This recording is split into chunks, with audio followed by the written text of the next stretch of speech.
So today we're going to demo how we can control your Figma prototypes with hardware, using real hardware, in this case with an Arduino, using a tool called MQTT. So I made a little sketch of a smart home, in this case my living room, with a light. I'm going to demo shortly or briefly what we can do going from hardware to your Figma prototype. So I have this board, the Arduino, connected to my computer, and there are all kinds of sensors and actuators.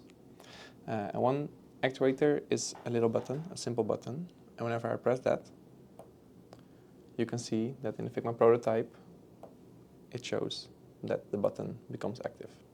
So whenever I release it, it becomes inactive, and whenever I press it, it becomes active. I also have another actuator, a potentiometer, and for this I can even control the brightness of the light in my prototype. So you see that the slider increases whenever I turn it up and decreases whenever I turn left, and also the actual light value or light decreases in brightness whenever I make it less intense.